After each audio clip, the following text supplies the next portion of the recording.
crash landed in a helicopter.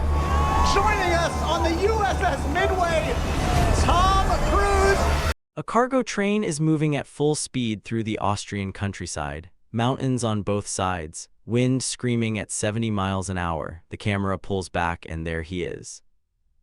A man in a suit clinging to the outside of the train, one hand gripping a handle, his body whipping in the wind like a flag. No wire, no green screen, no stunt double waiting off camera, just him. He's been out there for 20 minutes. They've already done this shot 7 times today. The director calls cut through the radio earpiece. The man climbs back inside the train car. He catches his breath, he looks at the monitor. He shakes his head, not good enough. He climbs back out. That man is 61 years old. He's worth $600 million. He doesn't have to do this. He never had to do any of it, and that's the part nobody can explain.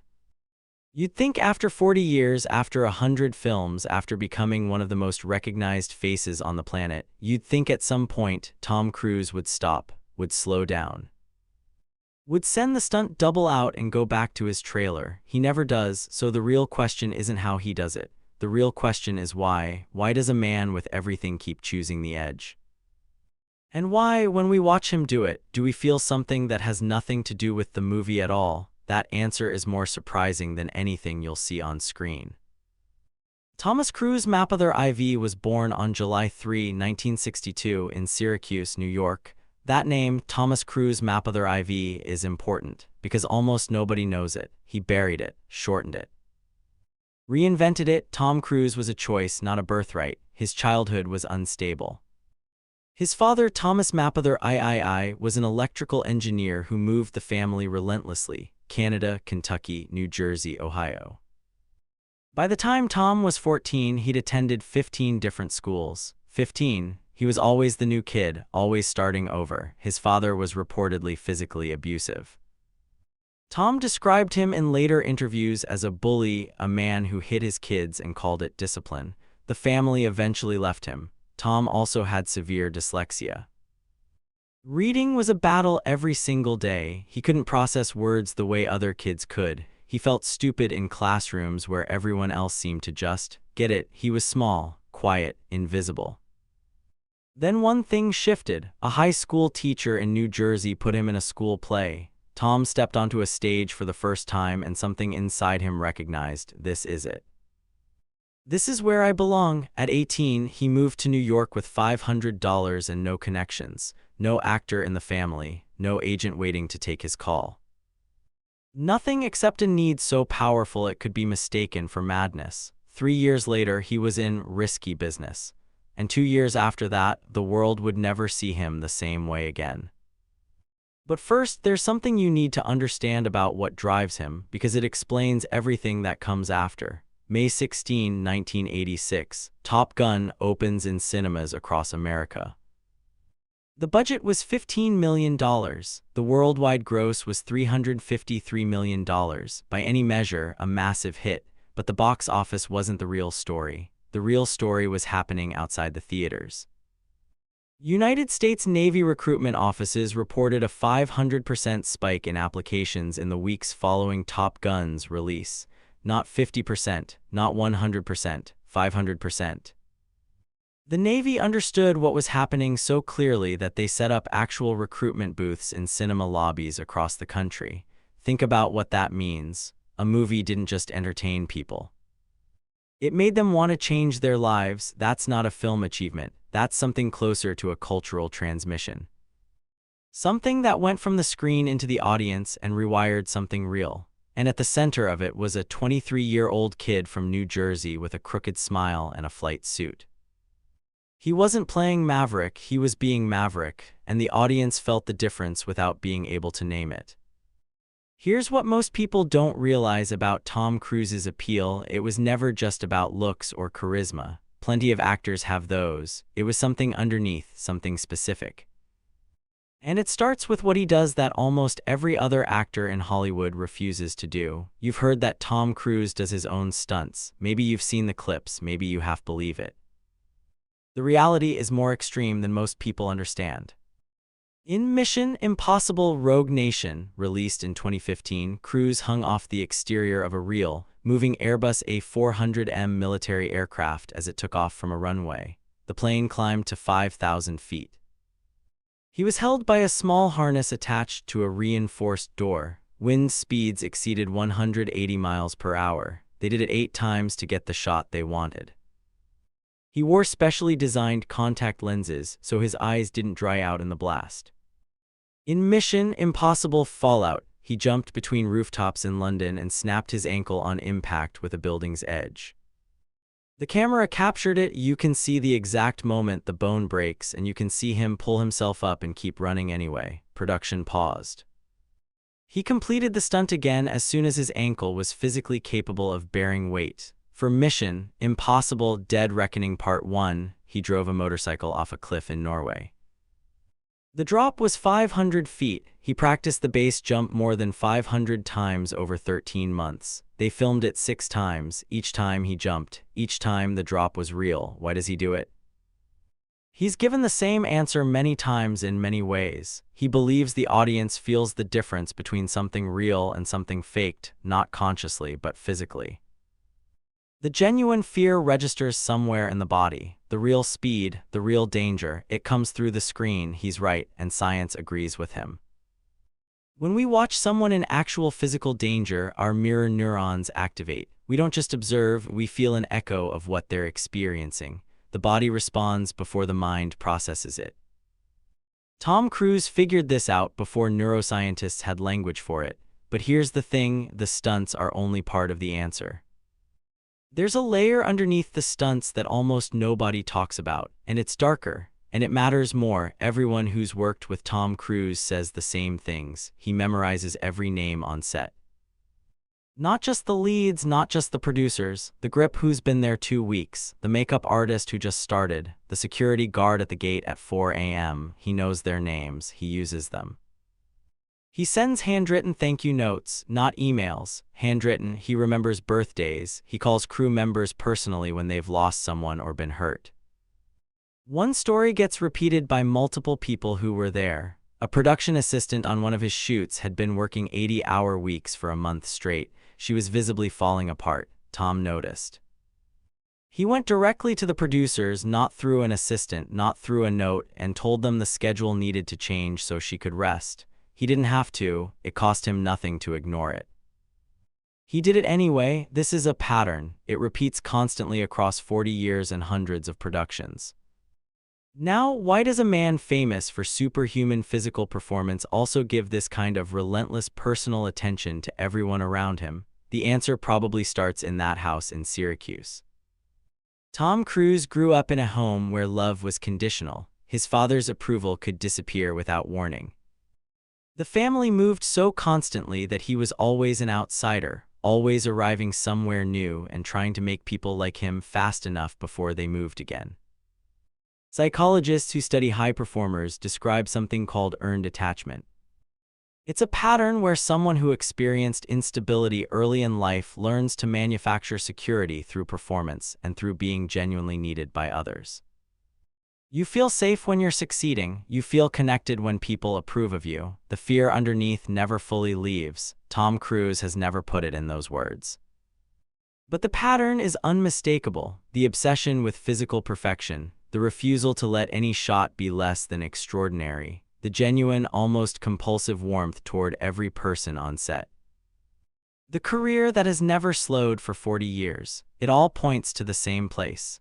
A boy who learned very early that the only way to be safe, the only way to belong, was to be extraordinary. To perform, to be fully present for everyone around him all the time without stopping. What might have destroyed another person instead produced one of the most singular careers in the history of film.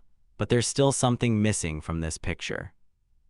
Something that explains not why Tom Cruise does what he does, but why we respond to it the way we do. That answer is coming, and it's not what you'd expect. Here it is. Tom Cruise doesn't make you admire him, he makes you believe in yourself. That distinction is everything. Think about how you feel during a Tom Cruise film versus how you feel during a Marvel film. In a Marvel film, you watch someone with powers you can never have do things you could never do. It's spectacular, it's fun, but you're a spectator, you're watching something external. Tom Cruise films do something different. His character is almost always a normal human being, exceptional, yes, but human, and that character is always being told that something is impossible. That the odds are too long, that he should stop, that he should be realistic. He doesn't stop. And here's what matters: you've been told the same things, maybe not about flying a fighter jet. But you've been told you can't, that it's too late, that you're not enough, that the gap is too wide. Every Tom Cruise film at its core is evidence that those voices are wrong. That's not an accident, that's a message that comes through in his performances because it comes from somewhere true in him. He genuinely believes that most limits are stories people tell themselves. He has lived his life as proof of that belief. Cameron Crowe, who directed him in Jerry Maguire, said something that people who heard it have never forgotten.